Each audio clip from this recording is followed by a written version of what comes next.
Hey everybody, it is Gordon Majak here, back with another episode of Timeless Pop, Rock, and Soul.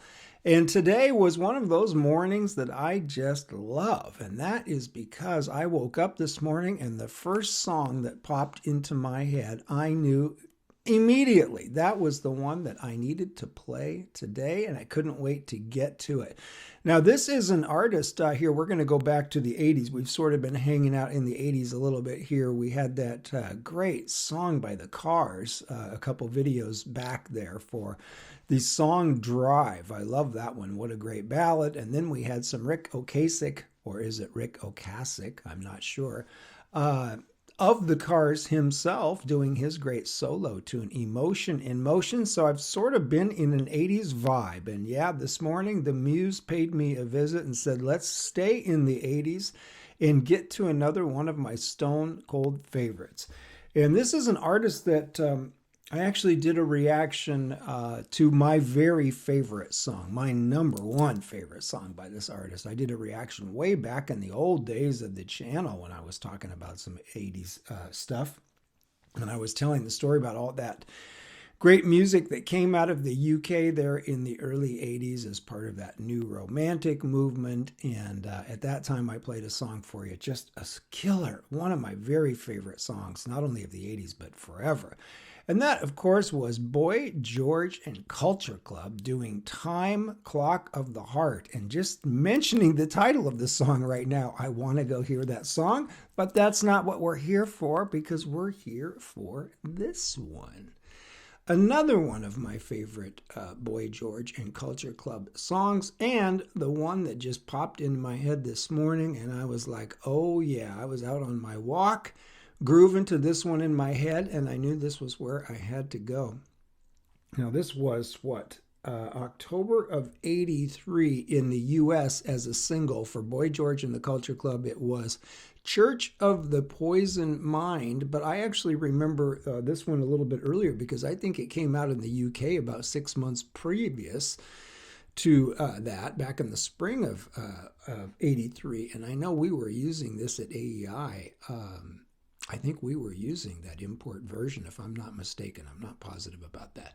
But in any event, it was 1983, and this was the lead single from Culture Club's second album. You may remember this album, a ton of hit records on this, and we will be coming back to this album at a later time to hear some more songs from this album, because this album was just chock full of some really groovy pop, R&B, soul, dance, just about everything in there, you name it. But Church of the Poison Mind, which is, of course, well, I don't want to give it away. I guess you'll hear it here in a second. You can decide for yourself. But I'm going to say that this is one of the very best, if not the best, Motown covers that was never a Motown song in the first place, because of course Church of the Poison Mind was written by Boy George and Culture Club, so it was never a Motown song. But as far as Motown remakes, Motown covers, Motown inspiration, songs inspired by Motown, this is just about as close as it gets to the real thing of that incredible Motown sound that we all fell in love with back there in the 1960s. Now, Church of the Poison Mind, another big hit for Culture Club back there in 1983, following on the heels of Do You Really Want to Hurt Me and the aforementioned Time Clock of the Heart, my personal favorite.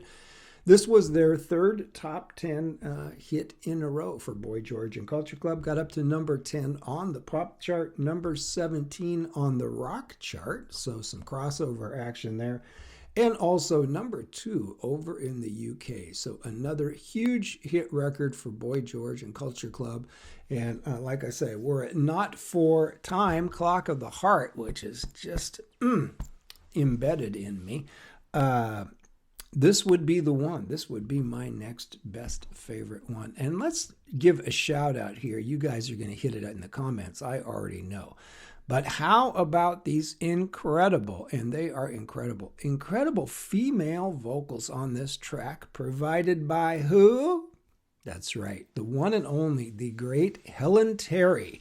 And you are going to hear Helen Terry burning this mother up just like she did on so many great Culture Club tunes and other records over there in the UK back there in the day in the 80s and 90s. And if I'm not mistaken, I think somebody told me she's still going, still doing stuff, but I'm not positive about that. But boy, she sure had a splash and an impact on those great old Culture Club records, first and foremost. And she is all over this one, giving you those Martha and the Vandellas vibes.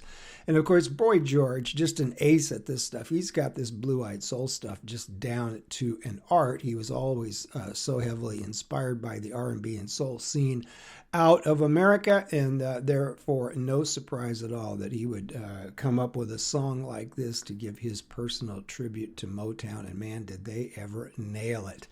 From 1983, this is the one I couldn't get out of my head all morning, and I knew I had to play it. It is Boy George and Culture Club and Church of the Poisoned Mind. Do you remember this one?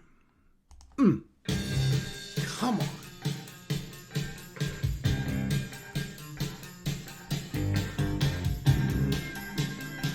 Straight up Motown Funk Brothers, 1966.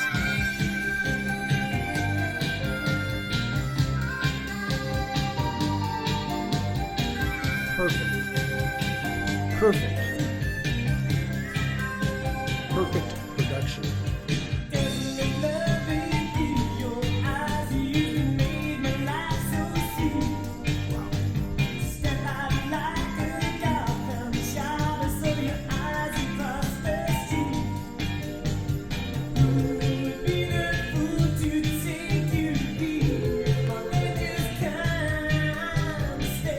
Here we go.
And every time I hear this record, I'm always reminded not only of the great Motown tribute there by Boy George and Culture Club. The Motown thing is always, of course, right in the front of mind.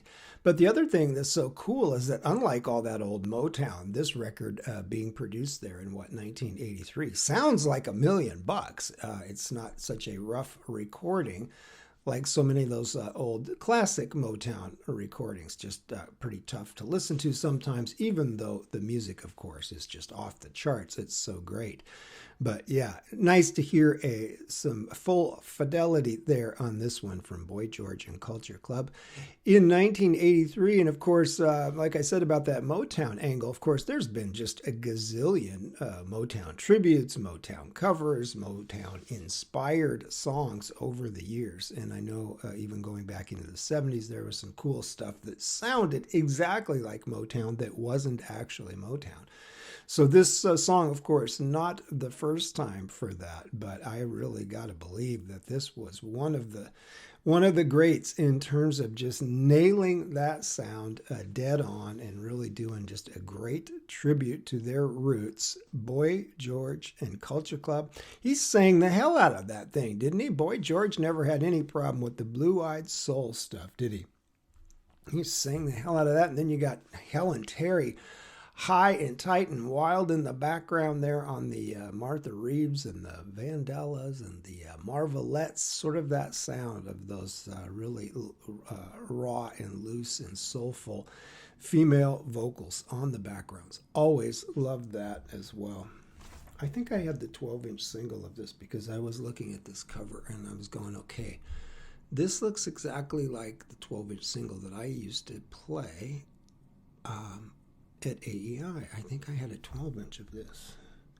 And of course, the album came along a little bit later. And then by the time they released the album in the US and the single, I was already well familiar with it because it had come out earlier in the UK. And I think that's where this one came from. I think this may have been from the 12-inch single. At any rate, Boy George and Culture Club, man, I've given up two of my favorites of theirs. I can't believe that. I usually like to sort of jump around the catalog and hit the full range of material. But man, I'm giving you guys Time, Clock of the Heart, which is right up there in my top of the 80s. And now Church of the Poison Mind. What's next?